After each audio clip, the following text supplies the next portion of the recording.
Hoy tenemos la narración La niña encantada del Salto del Pilón. El río Perales nace como un humilde arroyuelo en la falda del Canajagua y baja en dirección noreste por entre peñascales como Cantarina Fuente primero, hasta encontrar un pequeño valle, el que sigue, ya convertido en río por la afluencia de diversas quebradas y ríos menores, que se le van sumando en el trayecto. Después penetra entre cerros de mediana altura que forman un doble cadena en dirección norte y noroeste y que en la parte más baja recibe el nombre genérico de Cerro del Castillo. En la parte media de ese estrecho valle recibe las aguas del río Hondo y que baja también del Canajagua y un poco más abajo las del río Pedregoso, famoso por formar las más altas cataratas de la provincia de Los Santos, y que ya en ese sitio es conocido con el nombre de Río Laja por correr por un lecho de piedra viva. Así, aumentando su caudal, el río Perales a trechos corre en forma sosegada y tranquila, a trechos en forma rauda y torrentosa, según el declive y la configuración del terreno, y en su descenso forma a veces rápidos y saltos, de los cuales el más famoso es el Salto del Pilón. Entre las últimas estribas de los cerros del castillo antes de llegar a las tierras bajas de Perales. Ya sea por lo impresionante del paraje, ya por el estruendo que hacen las aguas al estrellarse contra las rocas vivas, ya sea porque algo extraordinario pasara allí, en tiempo remoto la leyenda existe desde épocas indefinidas de que hay allí un encanto. Y aún hoy, cuando uno pasa cerca de ese sitio, un hálito de misterio y de recelo parece envolverlo a uno, y pocas son las personas que se atreven a bañarse en el charco, profundo y redondo como un pilón que la fuerza de las aguas ha cavado en la laja viva a través de los siglos. Los indios de la costa habían sido sometidos o se habían refugiado en las montañas para desde allí, en unión de otras tribus, seguir resistiendo al invasor español. Hacía ya tiempo que había muerto Atatará, señor de París, y sus aliados o habían muerto o habían sido vencidos en los llanos de las tablas. Existía ya una pequeña colonia española y una ermita a la orilla de un arroyuelo cuyo nombre primitivo se perdió en el silencio de los tiempos y que vino a conocerse después con el nombre de Quebrada de la Ermita. De allí salían algunas expediciones de españoles y de indios vasallos a explorar las comarcas hacia el sur y el oeste, hacia las regiones montañosas, siempre con la esperanza de encontrar oro. No hubo quebrada o río que no exploraran. Un día iba don Julián del Río con un grupo de indios explorando el río Perales. Iba río arriba y no habían tenido ningún tropiezo hasta cuando llegaron a un sitio en donde podía oírse ya claramente el ruido de un salto. Aquí los indios se detuvieron y le informaron a su amo que de allí no seguirían más adelante, que de ahí cerca había un salto y que era peligroso llegarse hasta él, porque en un lugar encantado en el cual salía un espíritu en la forma de una mujer muy bella, peinándose con un peine de oro para atraer a los hombres, y que más de un español se había aventurado a llegar hasta allí, había desaparecido misteriosamente. Don Julián pensó que aquel cuento era patrañas de los indios y les increpó los insultos, pero en vano. No logró que siguieran adelante. Son patrañas, pensaba don Julián. Quién sabe qué ricas tumbas de indios habrá en esos alrededores y ellos no quieren que sea profanada. Y el cuento del peine de oro han dicho. De seguro que habrá eso y quién sabe qué otros objetos más de oro. Dejó atrás pues a la asustada gente y siguió adelante sin hacer caso a las abominaciones que le hacían.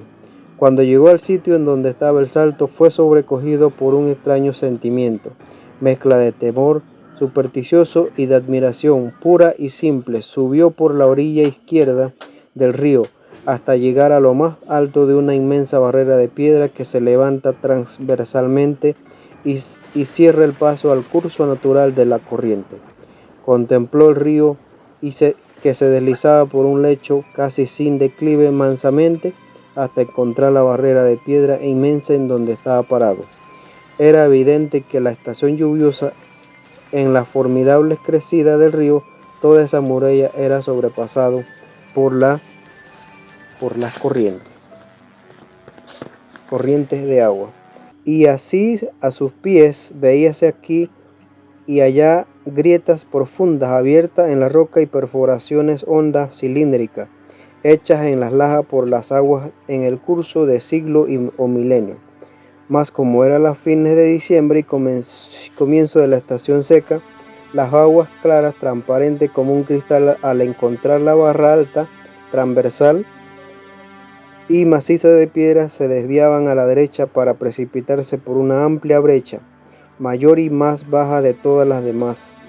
Socava en la parte más vulnerable de la roca con gran estruendo, con un chorro ancho, abundante, raudo y poderoso que cae a uno como canal profundo, abierto y cavado también en la roca, en donde las aguas forman un hervidero blanco de espuma y agitaba olas y remolinos vertiginosos, para deslizarse al fin más adelante con increíble rapidez sobre el lomo liso de la laja viva y caer más abajo, aún en un amplio pozo redondo y profundo, con paradas cortadas al pico y lisas como la del brocal.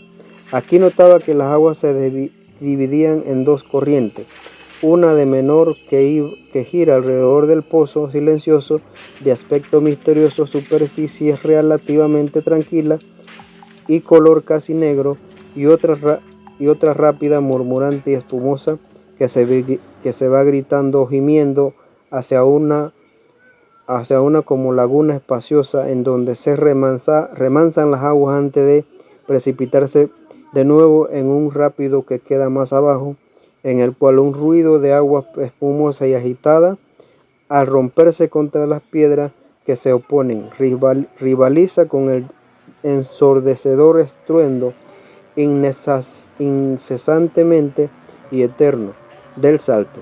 Allá abajo, bien lejos, se adivinaba el remanso tranquilo, el curso lento y silencioso del río. A los lados, las laderas de las montañas y un follaje sombrío de algarrobos, guayabos de montaña, harino, caracucho y madroño de la tierra, que en esa época parecían blancos como traje de novia, cubiertos totalmente de florecillas blancas como los azahares.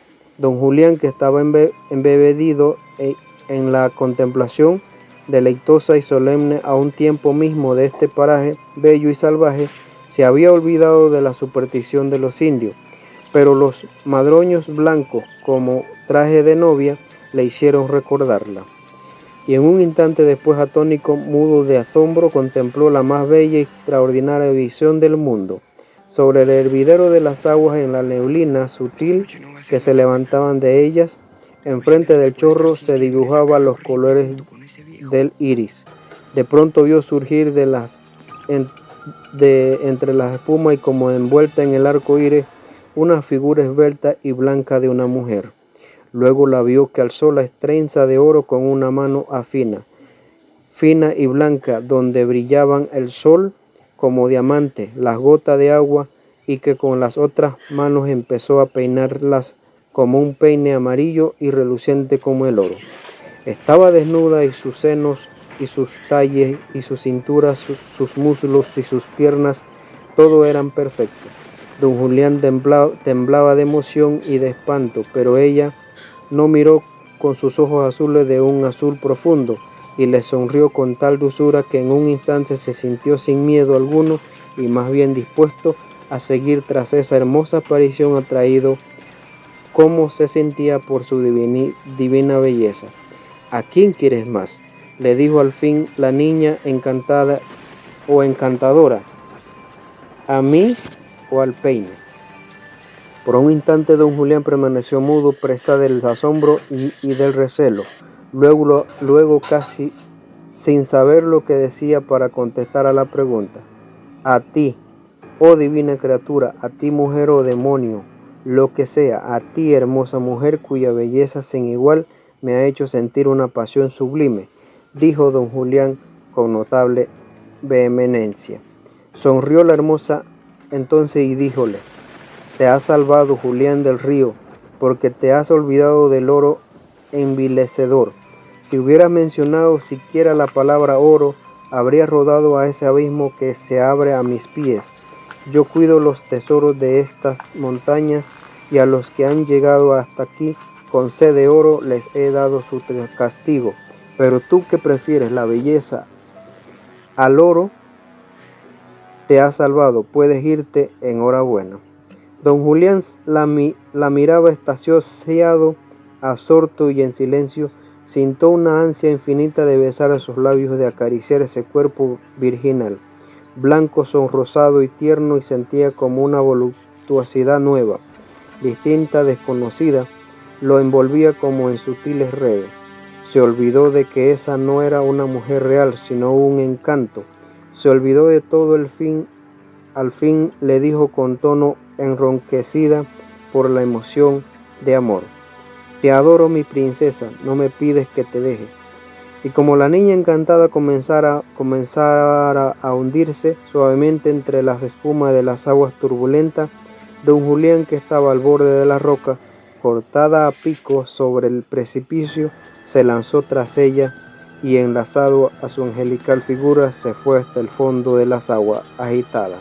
Y de allí, en los delicados brazos de su amada, como un sueño, sintió que se deslizaba dulcemente sobre el lomo liso de las lajas, hasta el remanso misterioso, frío y profundo del charco del Pilón.